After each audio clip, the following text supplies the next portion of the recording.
Seems like all I do these days is transport wheels around. At least today I'm doing it back in my car. And it's going to be a nice sort of 200-mile round trip, so yeah, I'll be able to do some miles again. Oh, that's so nice. So exciting. Right, let's go. Pin to drive. Very cool. I love the security feature. I love everything. This whole car, it's like all my birthdays and all my Christmases rolled into one, and I don't even mind the fact that it cost me a fortune to get it back, because I got it back. We really are going now. I'll see you. Actually, the first thing I've got to do before I deliver these wheels is I'm going to a soft play, because that's where Soph and Jasper are, and I'm going to have some lunch there and spend some quality family time. I'm a little concerned about just leaving the wheels in the back. Oh well, it's a nice area, I hope. So yeah, right. Anyway, I better get cracking because I'm way late. Time to grab some lunch.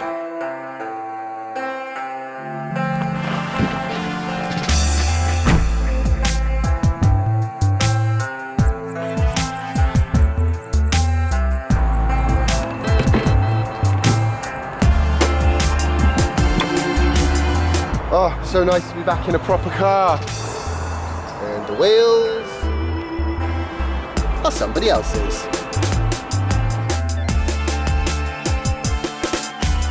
Small, there's no excuse not to have it with you.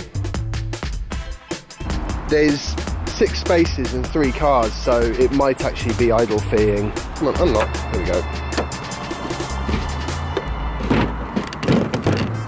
Yeah. Are these the sensors they had to drill, is it? Yes. Yeah, I don't know if they actually had the position marked. They probably did. Bonnet feels a bit different now when it kind of goes up. It's just slightly more... She feels a bit better, I think. Yeah, of course you've got the video area, haven't you? Yeah. Oh yes, cavernous. That's... You had the front bags, didn't you, at some point? The which bits? The... Yes, no, I do. I have the front bags. Yeah. The ones from Oscar and Hamish. That's the ones, yeah. They're great. Pop a quick plug in there for that. Luckily they didn't really have to do anything mechanical, I don't think, so I'm hopeful they've put it back together correctly. But I've got to get it ceramically coated now, which will be a pain. You had the rest of them already? Yeah, I'm not actually quite sure which bits have and haven't been, so... Well, I guess I'd better jump back in the car and head back. Cheers. Yeah, Thank you, enjoy your new wheels. I will.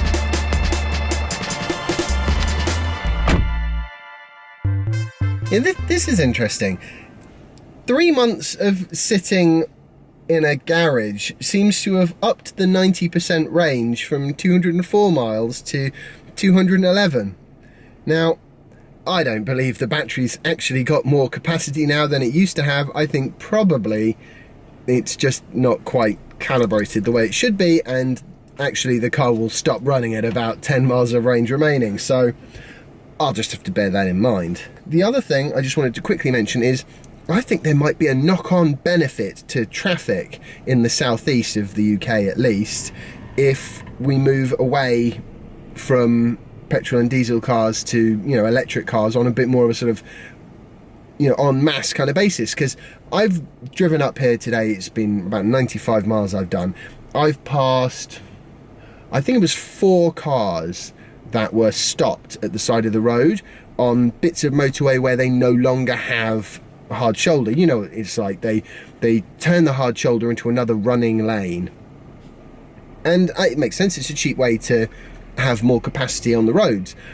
But what it does mean is if somebody breaks down, it's an actual proper level of disruption. If everybody moves to fully electric vehicles, they're so much simpler. With any luck, people will be less likely to break down. Also, as cars get newer, there's going to be more and more of them with the emergency braking. That should also reduce accidents, hopefully, because, you know, not the big accidents, of course, but the small ones, the ones where people aren't paying attention in a traffic jam, that kind of thing. What else was I going to say? There was something else I was going to talk about today, which was, thermal management. Yes, I was going to talk about thermal management. I didn't realise this, but the Tesla Model 3 apparently does not have a battery heater for cold climates. Quick blast from the future here. You see, this is what happens when you try and talk about something that you have not properly researched yet. I've looked into the Model 3 battery temperature management system a little bit more since I shot this video, and it turns out that what it lacks is a resistive heater in order to warm the battery up prior to departure. You can still warm it up prior to departure if you charge the car right up to the point where you leave. That sort of charging process will generate heat, of course, but it can't resistively heat the battery, as I understand it. What it can do, which is the same as what you get with the Model S, although perhaps probably works better with the Model 3 because it's a newer car, is that the motor generates quite a bit of heat as it's used, so that can be then used to warm the battery, the excess heat from that. And I believe the Model 3 actually sends a slightly corrupted signal to the motor or inverter or something like that, which basically it generates a little bit of extra waste heat, up to apparently, I think, something like 4 kilowatts. Now, this is all just information I've heard on a forum, so hopefully it's accurate. Now, there are definitely going to be climates out there where that is a problem, where it's really, really cold and you'll want to keep your Model 3 in a garage. Oh, something else I noticed. I love this about Tesla. When I, 3 months ago, had my car, I had the pin to drive on because I think that's a really, really great way of making sure nobody runs off with your car. But, of course, it's a touch screen and you're entering a pin in. However, latest update, the pin to drive box moves slightly. It's in a slightly different place on the screen every time you turn the car on. That, just all on its own, makes the sort of smudgy fingerprints on the screen not any kind of a help for working out what the pin is. Very simple, and one of the beautiful things about having a car which gets updates on a regular basis. This is a 4.5-year-old car now. I gotta work out how to get home now, which is going to be tricky because I've just looked at the traffic and it's not good news. Yeah. Ooh. I think we're just gonna have to go down the motorway again. Yeah, motorway.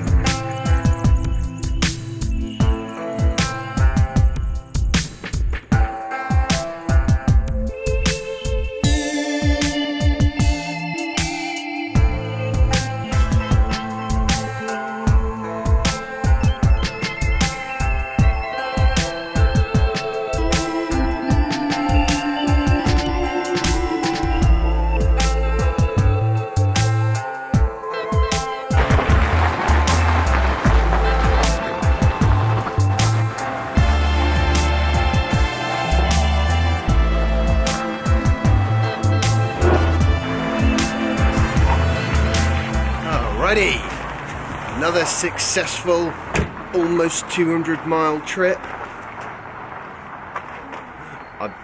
I'm going to have a big silly grin on my face for most of the vlog posts that are going to be coming for at least, I'd say, a month or two. Because, yes, righty. Well, Waze did a good job on the way back, that's for sure. Took me down a bunch of tiny little roads I've never been down before, but somehow I managed to completely avoid all signs of the rush hour, which is also quite handy because I hate being stuck in traffic. That's that one thing that autopilot is brilliant for. Driving down the motorway, it's kind of take it or leave it for me, but stuck in traffic, stop-start motorway traffic, that is when I would just absolutely love to let autopilot do its thing. So, successful trip all in all. I'm pleased those Arachnid wheels have gone off to a good home now, because they've been in my garage now for about, I think, more than 6 months, and I've just been meaning to put them on eBay. Honestly, this winter I've not been able to make myself do anything. This motivation just absolutely to zero. But now it kind of does feel like spring is coming. You know, we've got blue sky and then some beautiful looking sunset coming over there. And on that note, I'm going to say goodbye for today. I hope you've enjoyed today's vlog post and found it interesting. If you have, remember to like it, share it, subscribe if you haven't already, follow me on Instagram or Twitter, both if you don't already, and I will see you in the next episode of my vlog. Bye!